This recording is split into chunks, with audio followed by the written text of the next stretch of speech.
Bonjour à tous, nous sommes en direct du pavillon d'Armenonville à Paris à l'occasion du T-Day, le deuxième événement T-Day qui est l'événement incontournable de l'assurance. Nous avons le plaisir d'accueillir Annick Lebert qui est directeur entreprise banque et assurance de IBM France. Bonjour Tim. Bonjour. Alors nous avons quelques questions pour vous ce matin. La première question, on parle souvent de réalité virtuelle, réalité augmentée. Les gens ne savent pas forcément quelle est la différence entre les deux. Ma question est la suivante. Quelle est la différence entre l'intelligence artificielle et l'intelligence augmentée? Est-ce la même chose ou est-ce différent? Alors pour nous chez IBM, on parle d'intelligence augmentée. Donc on travaille depuis des années dans le domaine du cognitif au niveau de la recherche d'IBM. En particulier, vous avez peut-être entendu parler de Kasparov. À l'époque, ça s'appelait Deep Blue. Donc ça date déjà d'il y a 20 ans, en 1997, où là, Kasparov avait gagné les premières parties, mais avait perdu les suivantes. Et il s'était arrêté de jouer quand il s'était rendu compte que la machine était en train d'apprendre à le battre et que plus il jouait, plus il allait perdre. Donc ça, c'était 97. Ensuite, on est passé, là, c'est Watson qui a joué à Jeopardy aux États-Unis. Ça, c'était en 2011. Et le principe de Jeopardy, c'est les joueurs, les candidats doivent trouver la réponse à la question qui leur est donnée. Donc là, beaucoup plus compliqué parce qu'il faut comprendre. Il y a souvent de l'humour, etc. Et effectivement, au début, Watson a eu du mal à être à peu près efficace sur ce sujet-là, mais a fini aussi à battre les meilleurs candidats de Jeopardy. Et ensuite, suite à ça, c'est la santé, le monde de la santé, surtout aux États-Unis, qui est venu voir IBM en disant finalement, on fait ça tous les jours, on a des diagnostics à faire, on essaye de comprendre pourquoi les gens et de quoi les gens sont malades. Donc on a travaillé de façon importante avec le monde de la santé, en particulier quelques hôpitaux à New York sur le domaine de la cancérologie et l'oncologie. Et ensuite, on est passé au monde du business et donc on travaille depuis maintenant près de 8 ans, au moins 8 ans, avec des clients dans le monde surtout de la banque et de l'assurance et de la finance au niveau international pour implémenter ces technologies qui sont assez matures aujourd'hui pour passer en production, on en reparlera peut-être. Donc voilà, et alors pour revenir à votre question, pourquoi intelligence augmentée? En fait, intelligence augmentée parce que pour nous, l'intelligence artificielle, ça aurait tendance à vouloir remplacer l'humain. Nous, ce n'est pas du tout notre volonté. Notre volonté, c'est de mettre le service, le cognitif et Watson au service de l'humain et pour aider les collaborateurs, les conseillers, les clients à avoir accès à une masse d'informations qu'ils ne pourraient pas forcément traiter en temps normal. Aujourd'hui, Watson peut lire plusieurs millions de pages par seconde. Ça va bien sûr bien au-delà de ce que peut faire un humain normalement constitué. C'est fou, c'est fou. Donc, en fait, ça n'est pas un rêve, c'est vraiment une réalité concrète. Qu'est-ce que vous pouvez nous donner justement comme réalité concrète par rapport à ça? D'accord. Alors tout à fait. Donc ça a été il y a 20 ans des projets de recherche, oui. Mais maintenant on a vraiment passé cette phase-là, c'est des projets industriels.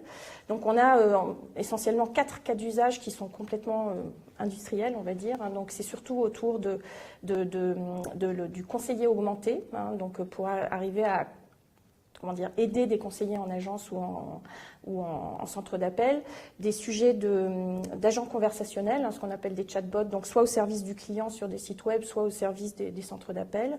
Et le 4e cas d'usage, c'est autour de l'analyse d'email. Donc pour revenir sur ce point-là, donc on a des projets en production non seulement à l'étranger, mais aussi en France. Depuis Watson comprend et parle le français depuis 18 mois maintenant. Et donc, le premier client avec lequel nous avons travaillé, c'est le Crédit Mutuel. C'est maintenant, ils en parlent. Donc il y a entre autres Nicolas Terry qui est intervenu sur BFM il y a quelques temps, le président du Crédit Mutuel, pour expliquer les cas d'usage qu'ils avaient en production sur 20 000 conseillers, autour en particulier du conseiller augmenté en agence, sur leurs 20 000 conseillers en agence, autour des produits d'épargne et des produits d'assurance en particulier, et de l'analyse d'email, pour comprendre l'intention, ensuite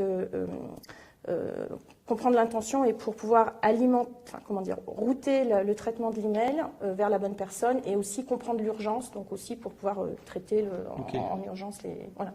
Et puis peut-être aussi que avez-vous entendu parler d'Orange Bank qui a cité également le fait que Watson allait être une partie de la solution lorsqu'elle serait en production. D'accord. Alors, si on parle projet justement maintenant, un projet avec un client et avec toutes ces technologies, comment on l'aborde concrètement? parce que c'est quand même un peu spécifique, j'imagine. Tout à fait. Alors déjà, c'est un projet. Il n'y a rien de magique dans l'intelligence D'accord. artificielle et l'intelligence augmentée. Donc ça doit être mené par un projet. Et en fait, ce qui est vraiment important, c'est que comment dire, les sachants, en fait, le système est un enfant et on doit lui apprendre par les sachants de l'entreprise qui vont l'aider à raisonner juste, et aussi par les corpus de documentation qui vont l'alimenter. Donc, en fait, on commence par définir les cas d'usage qui sont a priori les plus adaptés et qui auront le plus de résultats. Et on fait un projet. Le premier projet, IBM est très partenaire évidemment de l'accompagnement du client. Et on aide aussi les clients à créer leur propre centre de compétences, centre d'expertise cognitive pour qu'ils puissent reprendre et s'approprier cette technologie, donc en fonction des différents projets qui seront lancés.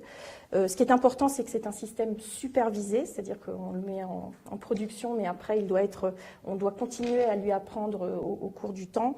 Et notion importante aussi, c'est un système probabilistique, c'est-à-dire que et pas déterministique. Tout à l'heure, voilà. Donc probabilistique, ça veut dire que c'est pas une boîte noire qui va donner la réponse à la question. Donc le Watson va comprendre la question et donner des éléments de réponse qu'il va graduer par degré de confiance. Et donc on pourra aller voir pourquoi il recommande cette proposition en allant été chercher les textes qui vont justifier sa réponse. Donc voilà, c'est vraiment important parce que c'est pas une boîte noire et il sait aussi quand il ne sait pas. Donc c'est une réponse argumentée, si je comprends bien. Voilà, D'accord, absolument. okay, très bien. Et du coup, quel est votre positionnement? Quel est le positionnement d'IBM dans le secteur de l'assurance? Alors dans l'assurance, donc nous souhaitons, c'est d'être vraiment les partenaires de la transformation de nos clients, en particulier digitale et cognitive, et autour de tous les sujets de l'innovation. Donc c'est pour ça qu'on est aussi aujourd'hui au TIDE, partenaire du TIDE cette année. C'est pour le faire savoir. Donc on travaille énormément dans le domaine de la lutte antifraude, en modèle co-construction, par exemple, avec le projet que nous avons fait avec ProBTP dans le domaine de la santé. On travaille énormément aussi dans le domaine de l'Internet des objets, avec des cas d'application importants dans l'assurance et bien sûr la blockchain. On avait un petit déjeuner avec quelques clients ce matin aussi. Ok, très bien. D'autres choses qui vous ont frappé ou que vous attendez spécifiquement lors de cette journée du TIDE? Alors c'était passionnant, en tout cas les sessions que j'ai pu écouter jusqu'à présent, c'est vraiment une opportunité de rencontrer les acteurs du monde de l'assurance et aussi de comprendre les nouveautés, les innovations, non seulement les clients bien sûr, mais aussi les acteurs. Donc c'était passionnant et on est ravis d'être partenaire de TIDE, je l'espère, le sera pour les prochaines sessions. Super, merci beaucoup Annick de votre intervention, on était ravis de vous accueillir pour ce deuxième TIDE. Merci beaucoup. C'était Annick Lebert, directeur entreprise banque et assurance de IBM France. Notre prochain rendez-vous en live est avec Caroline Hirzberger à 14h15 de France Insurance. Merci à tous.